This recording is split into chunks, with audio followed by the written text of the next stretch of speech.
Good morning and welcome to the Wisconsin Community of Practice on Autism Spectrum Disorder and Developmental Disabilities. We are excited you have joined us today. Today, we are going to be talking about accepting our complex bodies. Let's talk gut health and sleep health. The community of practice has been around Wisconsin for over 15 years, and I look back and we've never talked about this before. And so I am so excited to have this discussion with you all today. And to kick us off, I'd like to introduce one of our steering team members, one of our co-chairs for the community of practice on autism spectrum disorder. She has spoken across Wisconsin in the past, and I am excited to be here to hear. And so, Colleen McCluskey, if you could take it away, anything that I missed, please feel free to introduce yourself better than I was able to do that. Thank you, Colleen, for being here. Thank you. I am giving a short intro presentation on accepting our complex bodies, gut and sleep health. I am going to just drop links to further reading and to the PowerPoint in the chat, so you guys can access if you need to. All right, let me just grab those.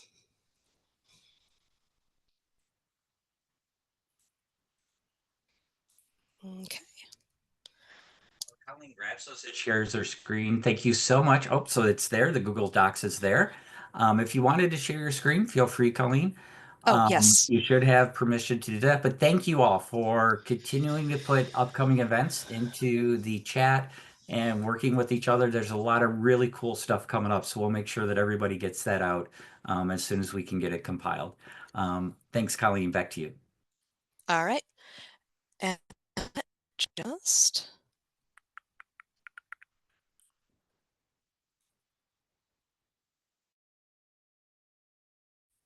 Okay, here for a second, but... All right. Can we see the PowerPoint okay? That is looking very good. Yes, thank you. Yippee! Yeah. Okay. So good morning, everyone. Welcome to Accepting Our Complex Bodies. Let's talk gut health and sleep health. So my name is Colleen McCluskey. I'm an autistic educator and disability needs advocate. I work as an instructor and a writing tutor at Nicolet College in Rhinelander, Wisconsin. This presentation is going to be the foundation for the important conversations we're going to have today, particularly about in the next two upcoming expert panels on gut health and sleep health. So the introductions first, and then panels are next. We'll take a short break in between. So talking about gut health and sleep health, one of the reasons that this is important to me is because I'm an autistic person. I was diagnosed with Asperger's syndrome, which is now enfolded into the main autism diagnosis as of the DSM-5 when I was in first grade. So I've known for a while. But myself and many people on the autism spectrum, the way that our bodies process sensory information and internal cues differs significantly from how individuals without autism process these same cues. And these differences can profoundly affect essential bodily functions, especially digestion and sleep regulation. And when these systems are disrupted, they can affect physical well-being, cognitive function, emotional regulation, and overall quality of life. So understanding these challenges is critical, not only for autistic people themselves, but also their caregivers, family members, and anybody in the support network whatsoever. By fostering greater awareness of how sensory processing difficulties can influence overall bodily regulation, we can move towards more effective, individualized strategies for improving health and well-being. So today's panels will provide some insight into practical approaches for managing the challenges, but do keep in mind that every person with autism and every person in general is unique. So as we explore these topics, recognize that no singular solution will work for everyone. Instead, the goal of this presentation and these panels is to equip you with knowledge and strategies that can be adapted to individual needs. So with that in mind, let's begin by talking about why gut health and sleep health are such critical components of overall well-being, and especially why they deserve to be focused on in the context of autism. So what we're going to begin with is the overall interconnectedness of body systems. The human body operates as an intricate network of interdependent systems, and each one is crucial to supporting overall health. Um, when we talk about the network, we mean a network. These systems are not isolated. They work collaboratively to ensure the body's proper functioning, and when one system is compromised, it can cause a cascade effect, which will lead to additional negative effects on the body. For instance, the respiratory and circulatory systems work together to provide oxygen and blood to tissues to remove waste and to break down and utilize nutrients. And if any of these if any of these subsystems become dysfunctional, the others are significantly affected. When all systems are working together efficiently, they help any living thing maintain a state of equilibrium called homeostasis. So when we talk about homeostasis, that is broadly defined as the collective group of self-regulatory processes that living things use to keep their bodies stable on the inside while adjusting to conditions outside the body or in their environment. So examples include breathing, pulse, maintaining body temperature, sleeping, eating, drinking, exercise, and reflexes. So all of the things that your body does to maintain its overall health. Two systems in particular are very important, and those are the ones we're going to talk about today. These are the nervous system and the digestive system, aka the brain system and the gut system. Sleep falls under the nervous system because it is mainly driven by the brain and the nervous system, so like your spinal cord, all of your feely-wheelies. And the two of these work together in a really specific way.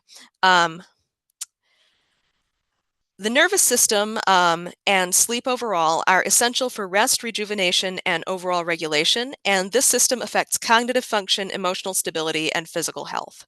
So when we talk about cognitive function, that's how well you can process information, that's your reaction time, that's whether or not you feel like, oh, brain fog, or, oh, I am on point today.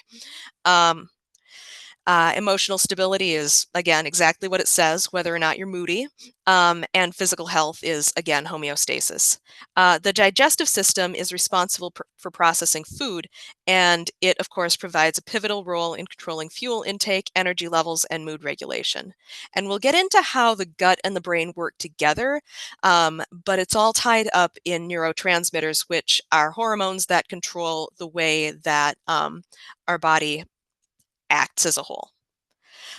We'll get into that a little bit later, but now that we know that sleep and food are the foundation of all of this stuff, we need to talk about why that is. This interconnectedness aligns with Abraham Maslow's hierarchy of needs, a theory in psychology that describes how people are motivated to meet their needs in a specific order. Maslow posits that basic physiological requirements form the foundation for higher level psychological and self-fulfillment needs. According to Maslow, we have 5 categories of needs. Physiological, so that's going to be water, food, shelter, sleep, clothing, reproduction, air.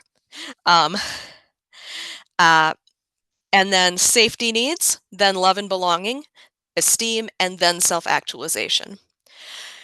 In this theory, higher needs in the hierarchy can only appear when people feel they have sufficiently satisfied the earlier need. So if our sleep needs and our nutrition needs are not met, we can't consider our safety, we can't consider our esteem, our self-actualization, our love and belonging. All of that is the foundation for the rest of the pyramid. If the basic needs on the bottom are not met, higher needs cannot be realized. So this is the primary reason that discussing sleep and gut health is so important. For people with autism, we have numerous sensitivities, and fulfilling the basic needs outlined in the base of the pyramid is more difficult for us than people without autism. This is also true for other people with disabilities. In general, individuals who need greater assistance meeting their self-care requirements, as defined by Maslow, face an exponentially greater barrier to finding success. Success being defined as the ability to self-actualize, to socialize, to live your life in a way that is fulfilling for your brain and your heart. Therefore, it's key that we and the people who support us understand the nature of these difficulties. We being people with autism, people with other disabilities. So the first step to understanding is grasping why and how various systems connect. And now we're going to talk about how the gut and the brain work together and how they can become dysregulated, especially in autistic people, and how we can help. So the gut-brain connection. How do gut health and sleep health tie together? So the intricate relationship between the gastrointestinal and central nervous systems is often called the gut-brain axis, and it's gained a lot of attention in recent years. The bidirectional communication pathway underscores gut health's profound influence on mental and emotional well-being. When I say bidirectional, I mean that they work in tandem with each other. The gut and the brain operate as sort of a cyclical entity. Like we said before, everything is connected. You can't have one system go down without the rest suffering. Um, so when we were talking about how neurotransmitters and hormones control everything, one of the most important ones, serotonin, is made inside the guts, inside the digestive system, and then it comes out through your blood and goes into your brain and makes you feel better and regulates things like mood, things like sleep. So serotonin is produced in the gut. Specifically, serotonin is uh, a neurotransmitter pivotal for mood regulation, energy levels, and overall sense of well-being. And it is created within the digestive system. Research shows that specialized cells called enterochromaffin, I had to look that up. These cells produce approximately 95% of serotonin in the gut. Serotonin may be produced elsewhere, but if your guts aren't happy, you're not happy. So serotonin modulates various physiological processes, including intestinal mobility and secretion, or rather how waste and fuel move through the body. So it doesn't just regulate mood, it regulates the way that your guts process your nutrition in the first place. So disruptions in gut health, which are often called dysbiosis, can precipitate or be kind of a warning sign to adverse effects on mental health. Studies have shown that gut dysbiosis and inflammation are linked to the onset or exacerbation of mental mood disorders like anxiety and depression. So that is how serotonin is kind of the mission control of all of your gut stuff and your brain stuff, including sleep. So the gut microbiota's influence on the production and regulation of neurotransmitters, including serotonin, underscores its role in supporting mental health.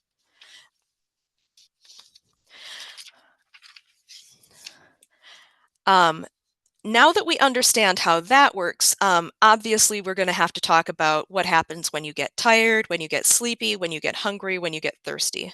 The way that we can tell that we have those needs is interoception. Interoception refers to the ability of the body to sense internal bodily states like hunger, thirst, and the need for sleep. It also tells us if we're too hot, too cold, if we have to use the bathroom, etc., etc.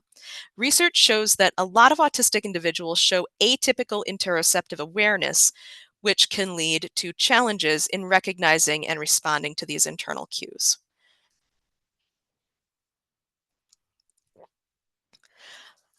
And disrupted interoception can significantly affect self-regulation, thus making essential functions like sleep and dietary habits harder to attend to. Um, So, like I said before, individuals with autism often experience unique sensory processing difficulties. Autistic individuals show atypical interoceptive awareness, which means that sometimes we don't feel hungry or thirsty or sleepy. Sometimes we do feel these things, but we can't identify them or why they are doing what they do. As an anecdotal example, as a child, I had significant difficulty understanding what signals from my body actually meant. For example, I could feel pain in my stomach and sometimes it would make funny noises, but I didn't actually correlate these actions with hunger until much later in life as a young adult. All the way through elementary school, um, I didn't realize that the noises meant I was hungry. Um, I felt it, but I didn't make the connection because my interoceptive abilities just weren't hooked up right. Um, as a teenager, I often forgot to eat or hydrate as well. And so sometimes I would also eat the wrong thing entirely because I didn't make the connection that a specific type of food was causing gastrointestinal issues. It's sort of like, oh, I'm hungry. I'm going to eat this entire bag of Cheetos, as opposed to a banana or something a little bit better for my body, um, because it's food, right? I had no real concept of nutrition because I didn't generalize well enough. Um, for example, in the first years of college as an undergraduate, I didn't associate that I occasionally had massive digestive issues and associated problems like stomach aches, etc., with the fact that I was eating processed food, particularly like fries, burgers, etc., from the cafeteria.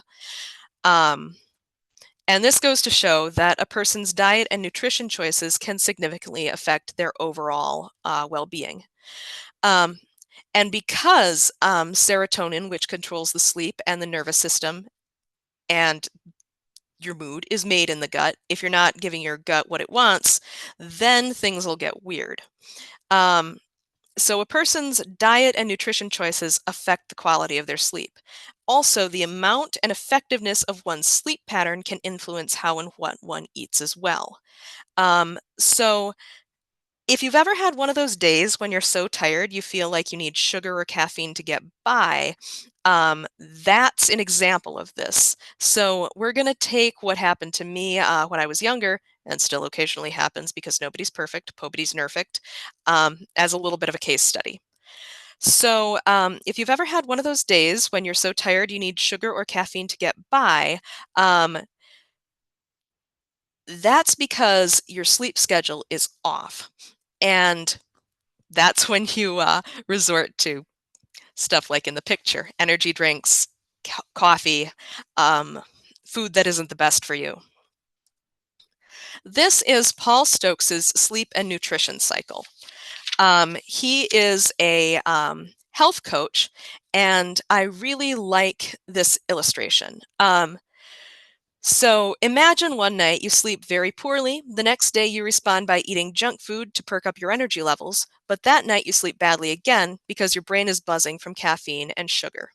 Um, so basically the way this works is you either start with poor food choices that lead to poor sleep, or you start with poor sleep that leads to poor food choices. Um, Sleep and food disruptions lead to dysbiosis and that cascade effect that we talked about earlier. The absence of my interoceptive abilities essentially caused difficulty in my self-regulation, which led to my problems. As for the issue of which comes first, it's a question like, did the chicken come first or did the egg come first? Either poor sleep or poor nutrition can start the cycle. And in my case, again, not the same for everyone, but for me, to break the cycle, my parents told me to pay attention to how my digestive health and sleep were when I was away from college over winter break. Um, which meant that I was away from the cafeteria, vending machines, stuff like that.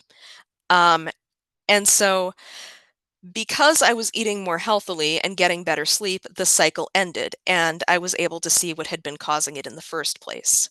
Um, I was only able to understand because I analyzed it. My interoception wasn't at a point where I could feel the issues inside my body. I just knew that it felt bad. So this is a story about me and not necessarily the same for all people with autism, but I hope it provides a useful case study. So sensory processing and self-regulation, more on this. Autism and interoceptive difficulties. Like I said, I have inherent interoceptive difficulties. I was extremely lucky to be raised in a stable environment with people who understood what it meant for me to have autism. My father has the same diagnosis as I do.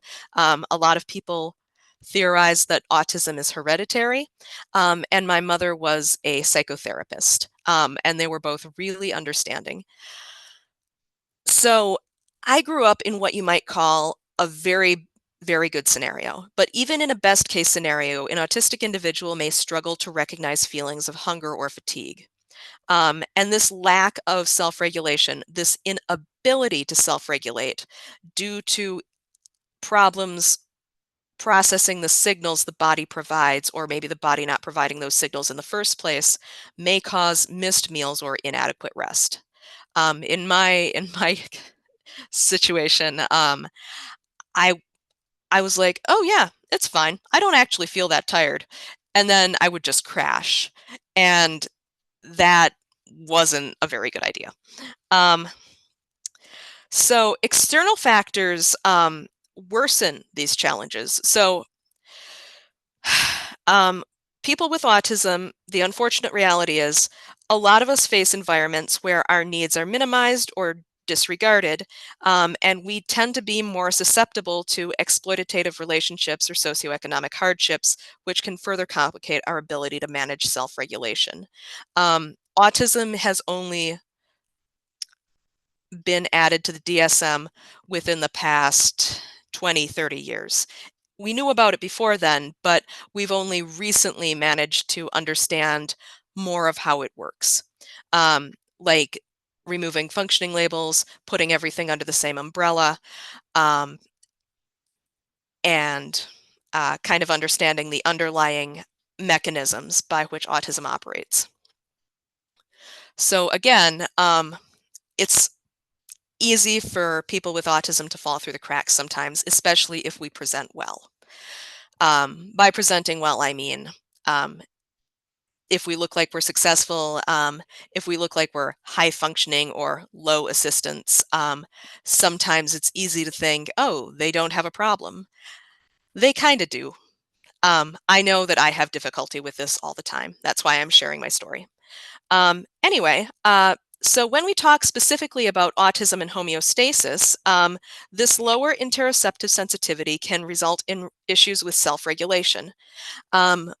And self-regulation is, of course, food intake, the ability to release energy, the ability to use facilities like using the bathroom, maintaining hygiene, etc. And again, these difficulties can lead to irregular eating patterns and disrupted sleep schedules. So learning to find and respond to bodily needs can be very frustrating and challenging for people with autism. Um, this is where self-care comes in. Self-care is a term that has that has become misunderstood by the public at large. It's often taken to mean buying expensive things for oneself, indulging in like fancy food or intricate self-maintenance rituals, like spoiling yourself. Um, and critiques of this highlight that self-care has become commodified, emphasizing products and services over genuine self-actualization practices. Um, if we go back to Maslow's hierarchy of needs, um, the slides are a little bit slow, sorry. We can see that commercialized models of self-care focus on, oh, I bought this stuff, it made me so happy, here's my shopping haul, let's see it on Instagram, let's see it on TikTok, or, oh, treat yourself, or go take a 3-hour-long bubble bath when that's actually, for an autistic person, difficult because it's like, that means I have to go to the store. That means that I have to work with my disrupted executive functioning to do the bubble bath in the first place. And so it's less for people with autism, this model, this commercialized model, is actually sometimes more stressful than taking care of basic needs. Um, so what self-care actually is, before it got taken over by the industry, is maintaining your body, making sure that those basic Maslow's hierarchy needs on the first tier are taken care of. Um, so, as we know, self-actualization, the kind of happiness that commercialized self-care promises, can't actually occur without meeting body's basic needs. Therefore, self-care should be thought of as self-maintenance and preservation, not just a special treat or an occasional dalliance. Because if it's like, oh, I'm going to take care of myself today, and it's this really specific thing that feels like a reward, then you think of it like that. And it becomes, oh, it's something I have to earn instead of something that I need to do to keep myself alive and functional. So self-care is maintaining our bodies via diet, sleep, exercise, and so on. And looking at it like this, it becomes obvious that self-care is based in self-regulation. Therefore, self-regulation is self-care. So simple actions like setting reminders for meals, using facilities, rest, and hygiene are more effective self-regulation and self-care strategies than anything that an influencer or a celebrity is going to sell you, especially for autistic people. Um, uh, for anyone, especially autistics, to maintain homeostasis is to maintain self-regulation. Um, And when a person can't self-regulate due to difficulties with their hardwired self-regulation system, that is the interoceptive difficulties we talked about, additional action may be needed. So that's where these arbitrary goals come in. So like drinking a specific amount of water over the day in order to maintain hydration. I always try to finish at least 1 bottle of water a day.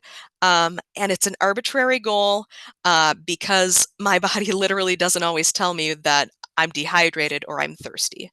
Also, getting up to use the restroom or to stretch, to take a little walk around my workplace.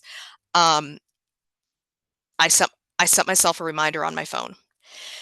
And that may seem like a little bit of a weird thing to do, but my body literally doesn't tell me, and so that's how I regulate myself. Um, uh, Sorry, I lost where I was. Just a moment. Um, anyway, it may feel silly or childish to think of these sort of interventions, to think you need them or to have them at all. Um, but autism is a disability, and these accommodations are as necessary as any other. Um, just because it doesn't necessarily fit with the wider narrative of what success looks like um, uh, for non-disabled people doesn't mean that it's something you shouldn't pursue. We wouldn't deny a hard of hearing person hearing aids or a diabetic person insulin, so why should an autistic person be denied the tools that they require? Um, so I'd like to kind of finish up this section with a really good summary of self-care types from a lifestyle coach named Tamara Kulish. She draws attention to a broad spectrum of widely applicable self-care guidelines. There are more on her blog, which I believe is listed in the further reading in the works cited that's in the chat, but these are just the basics. So she begins with taking care of one's space. And again, it's understandable that not everyone lives in a best case scenario or maybe experiencing difficulty. So these aren't the be all and end all. It's to the best of your ability. You do what you can to maintain yourself. Again, reaching arbitrary guidelines, doing what media and commercialized self-care tells you, like, do the best you can for yourself. Um, she begins by the idea of taking care of one's space as much as is possible or feasible. Um, Generally, one should try to practice safety, keep a healthy living environment, and maintain security and stability, and keep the space organized in the way that's most effective for you. Again, everyone is different, and the way this manifests for one person will look different than the way that it manifests for another. Um, Again, these are meant to be broad spectrum, widely applicable. When we talk about physical and emotional regulation, a person should always make sure to try to get adequate sleep and physical exercise via stretching, walking, physical release. And again, that's going to look different for everyone. Um, Things to take into account are, do you have like a gym nearby? Are you able-bodied? What do you feel comfortable doing with your body, et cetera, et cetera. Um, And then emotional regulation is a little bit easier. Managing stress as much as possible, cultivating emotional maturity, so taking a step back, understanding what you're interacting with, seeing if your emotions are in the moment response or something that you've actually thought about long term, um, and practicing forgiveness of oneself or others, compassion and kindness. A lot of the time we talk about all of that in relation to other people, but in relation to ourselves too is very important.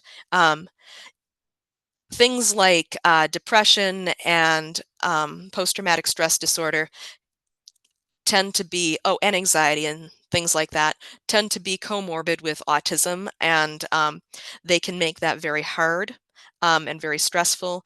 If we think we've done something wrong, we tend to freak the heck out about it, or at least I do.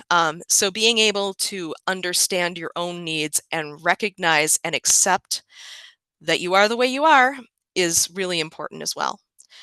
When we talk about social regulation, it's important to set up boundaries, building and staying in contact with social support systems. So that would be like uh, family, friends, significant others, people in the community, mentors, anyone like that.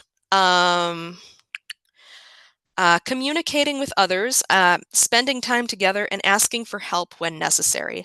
Another big one is regulating your social media diet.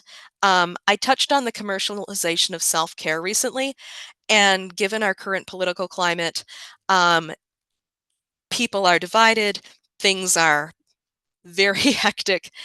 It's important to realize that you can turn off the screen and take a step back.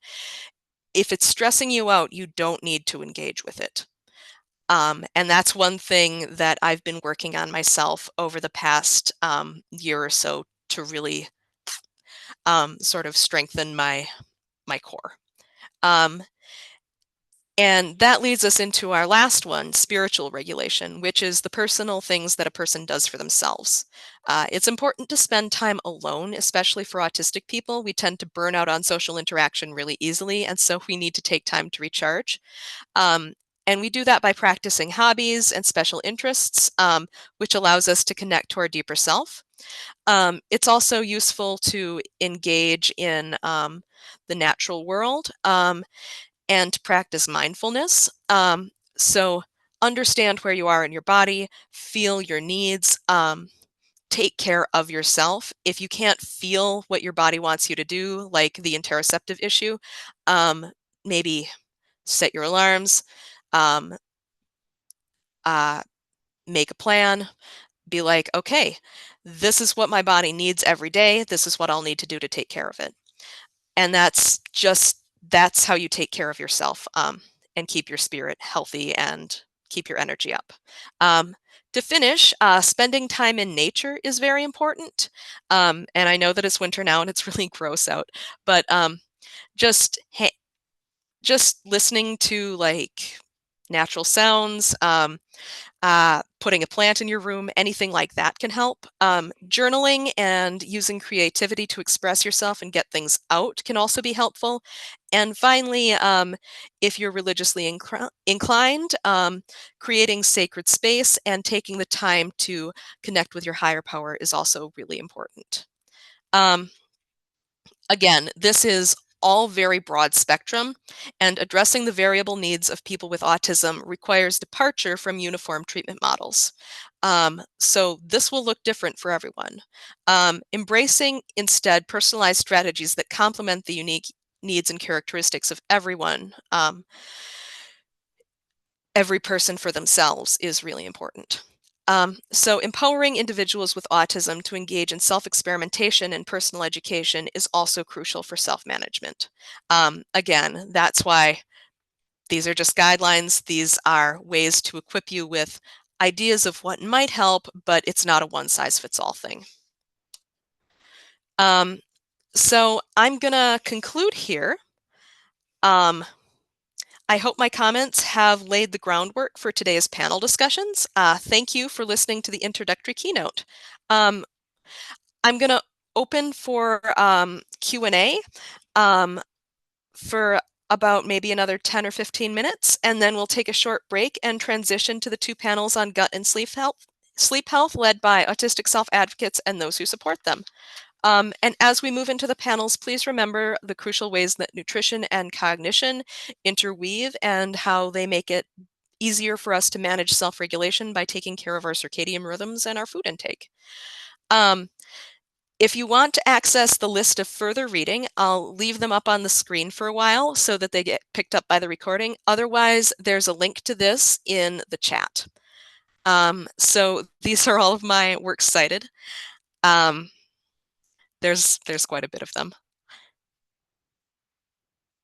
All right, and here's the last one. And Colleen, with your permission, may we send these slides that includes that bibliography out to people? Yes, of course, that's why it's there. You can actually Fantastic. download it. Yeah, you can download it from that link. And so that's going to be the PowerPoint and then a text version of the bibliography. So that'll all be that. All right. Thank you so very much. And thank you to the people in the chat as well. Let's see. I'm trying to just get some stuff right. Am I sharing? Are you sharing? Somebody's sharing. Oh, I'm sharing. Oh, Shall that's I? you Yeah. sharing. Okay, I couldn't tell who was sharing. I'm like, but I Yeah. see me. This is not good. Um, so we have some time before we break into small groups. If people would like to put some, Colleen, are you okay taking questions now? Yes, I am.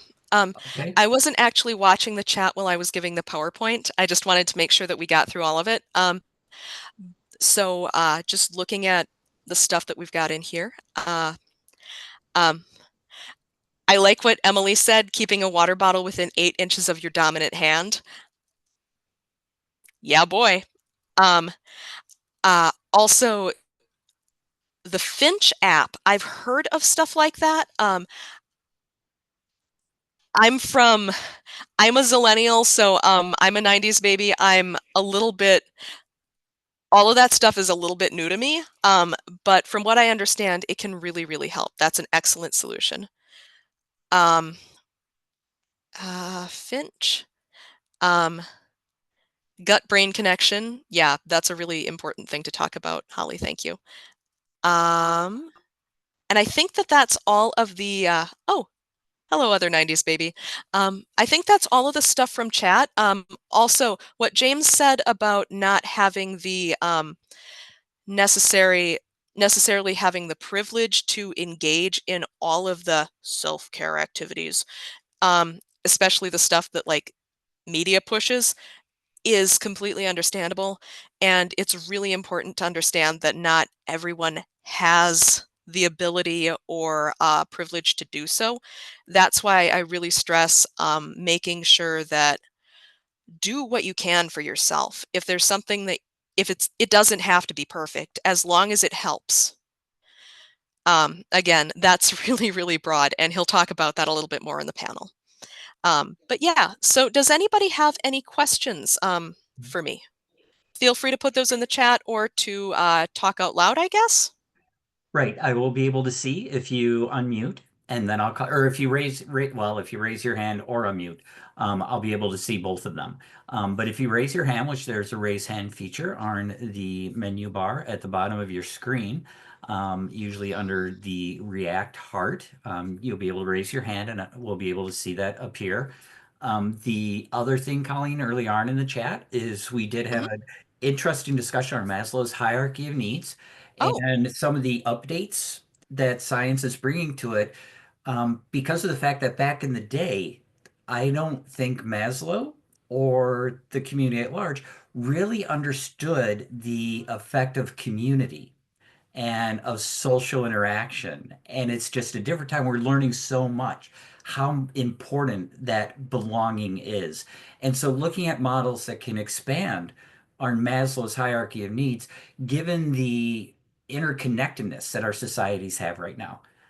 So it's a very interesting discussion, and there's a link to an interesting article that totally distracted me. So I missed like 5 minutes of what you were saying, and I'll have to go back and watch the recording. Um, so that was just some of the other discussions that were in there about that whole interconnectedness of society that we have these days that maybe was not present back in Maslow's time. that is very true. That seems to be from Elsie. Thank you, Elsie.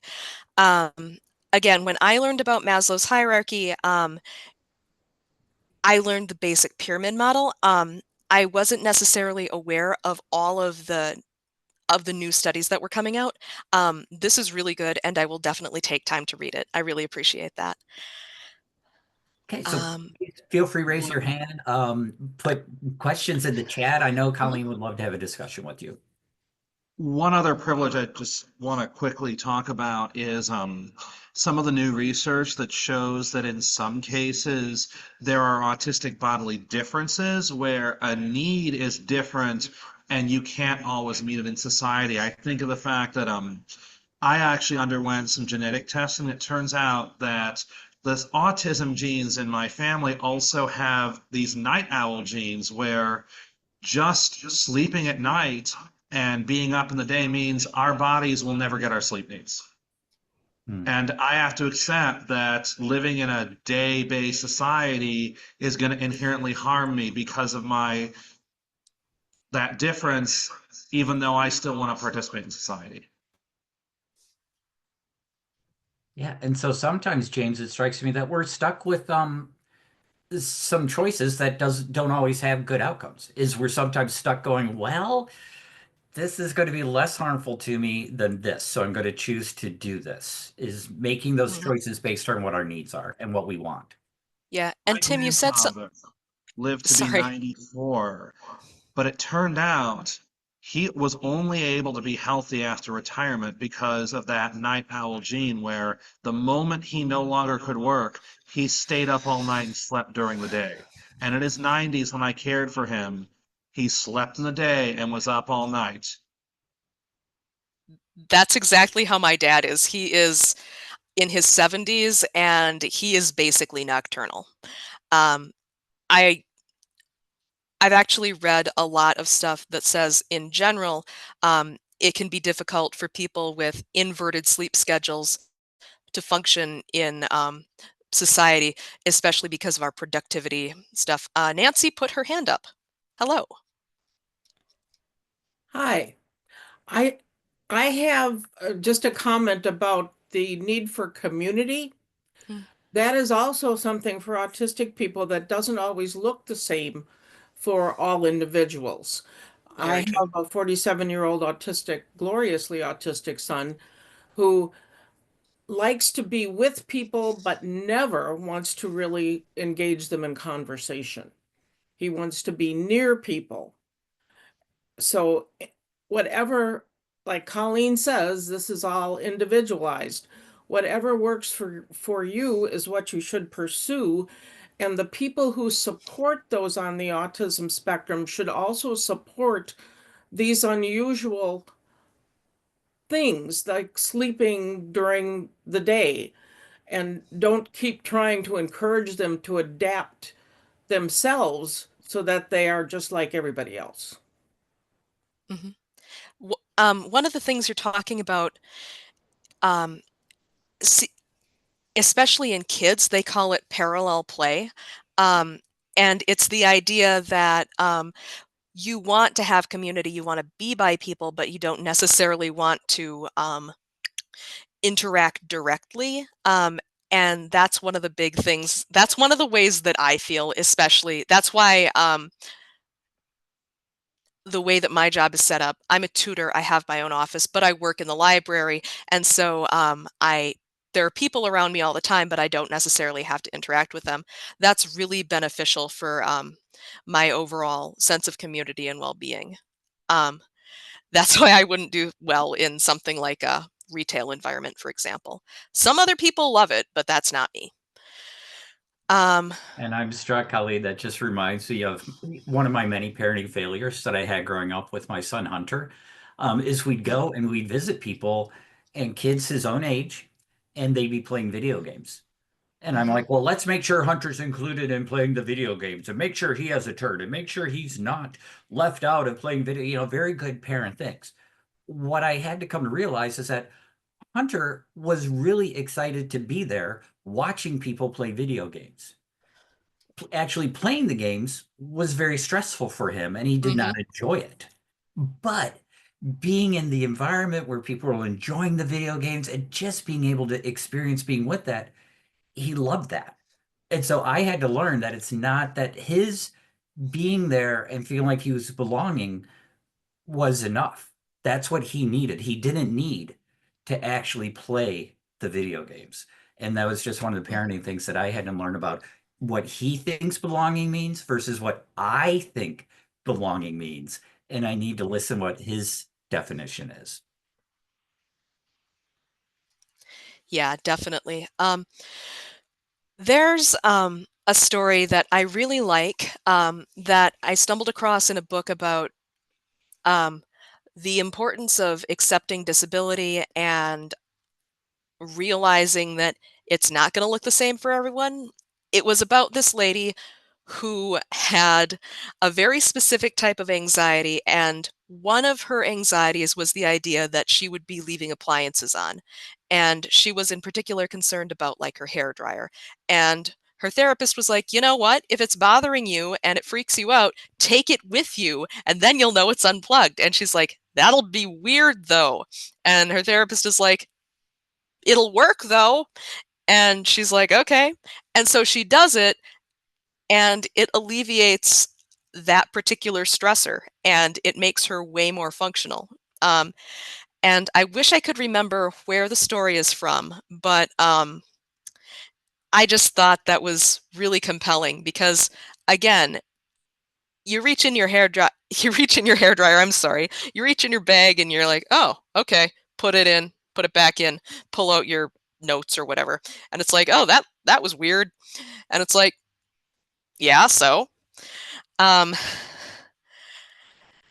so again, it's like I have to wear sunglasses whenever I go into like a grocery store or something. I'm going to tilt my camera up in a weird way now. I have these filters on my lights because in my office, they're sort of like mesh and they have forest canopy design on them. It's because I literally can see the flicker and hear the buzz from fluorescent lights, and it really freaks me out and messes with me. And so it's an odd solution, but they make stuff like that for reasons. So if it's there, you might as well use it. Yeah, make yourself more effective. Figure out what can help you to get to your goals.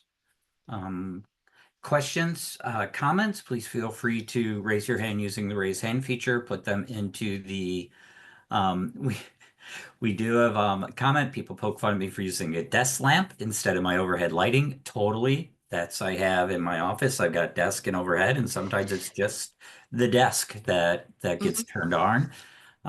So all these ways that we accommodate how to help ourselves be more successful and get through the day.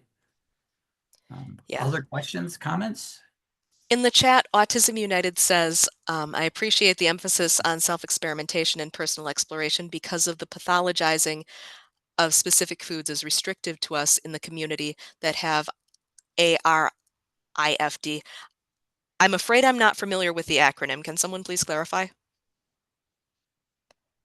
Oh, wait, isn't that avoidant restrictive food intake disorder?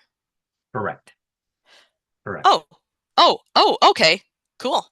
But yeah, no, that's a big deal.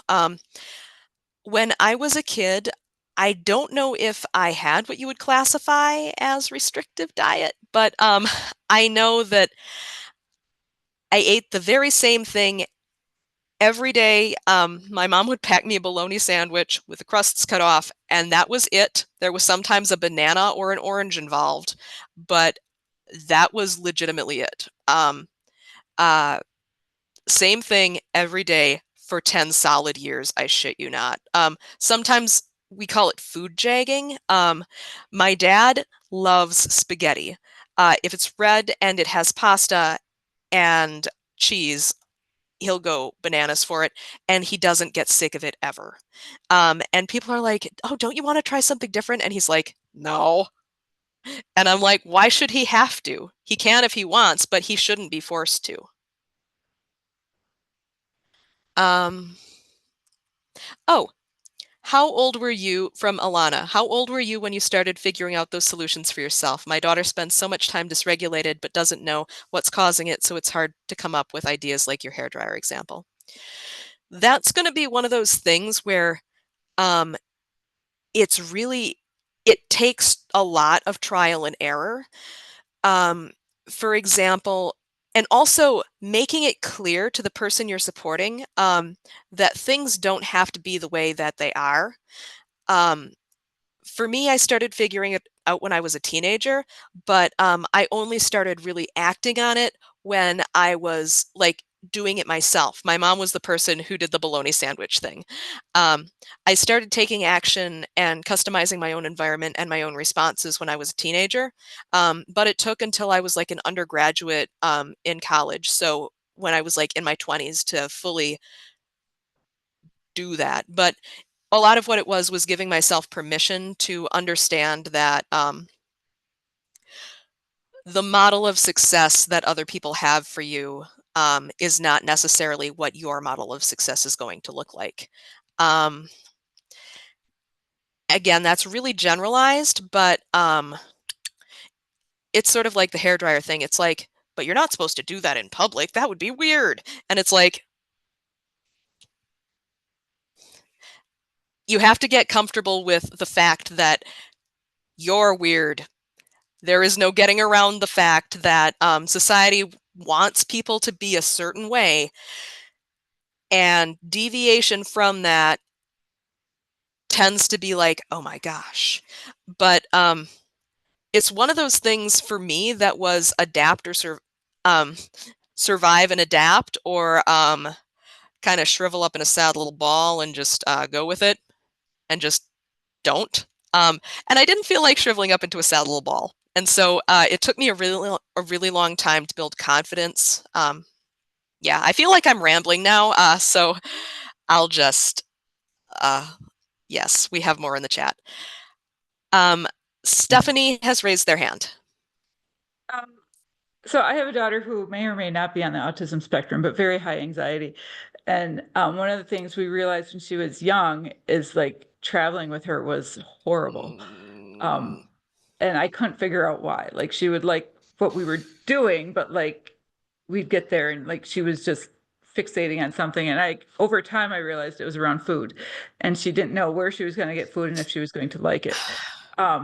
And so, and like it took me realizing like we have to go out and find foods that she's going to like. And her go-to whenever she goes to a restaurant is a Caesar salad, no chicken, no cheese, no dressing on the side. So basically she eats romaine lettuce, but that's something she can order.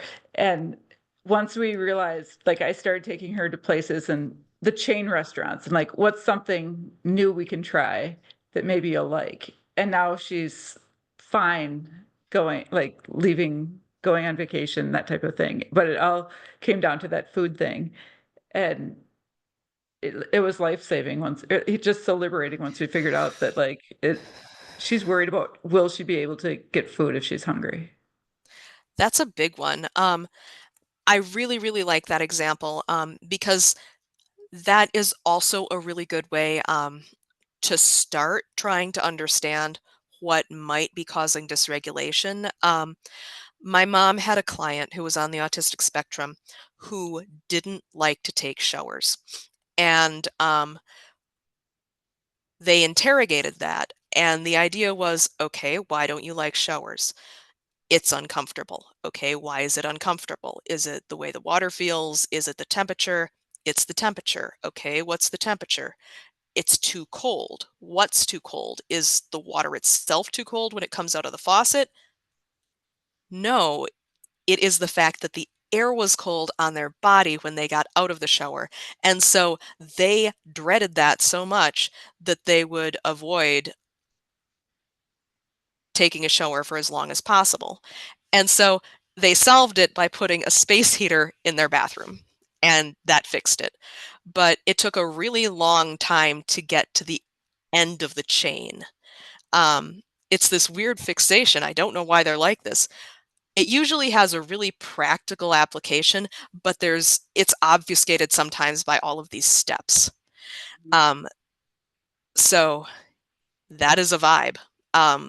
I think that's an excellent point to bring up. And okay, back in the chat, we've got anxiety also affects gut function. Yeah, boy, it does. I have autism, but I also have comorbid post-traumatic stress disorder and complex. It's from social difficulties as a kid, which leads to anxiety from that. I also have depression, which sometimes manifests as anxiety too. And whenever that dysregulates, like if I accidentally go off my meds or I'm triggered by something, you can bet that I'll get a stomach ache. It is horrible. Um, uh, and Mary says, being able to communicate, that sometimes is the most difficult part related to the interoception. It is. That's why I said interrogating it with simple questions is sometimes the best way to do it. When we were planning for this particular event,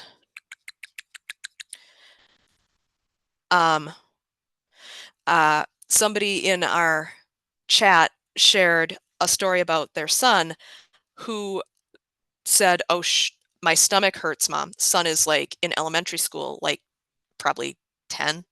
And Mom immediately goes to, he must have indigestion.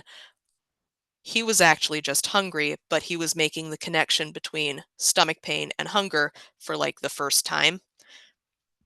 So you can get false positives like that too. That's why it takes so long. And I'm not even sure if there's an easy solution to that. I just know what's worked for me. And what works for me is okay, this is weird. Why do I feel like this? This is distressing. Why is my body and brain telling me this is distressing in the first place? Also, yes, communication issue is due not to cognitive deficits, but social restrictions. Yes, definitely. It's sort of like if anyone's ever read about quiet hands, which I apologize if that's a triggering phrase, but it's one of those things that needs to be talked about. The idea that people who do the flappy, people who have to fidget, people who get up and walk around, like, oh, you can't do that, especially in a school or work environment, especially for children and teens. Those environments are unfairly restrictive, and if you feel that you can't express yourself in one way, then you'll feel the need to stifle the rest of yourself for survival. So that's something to take into account too. It's an incredibly complex topic.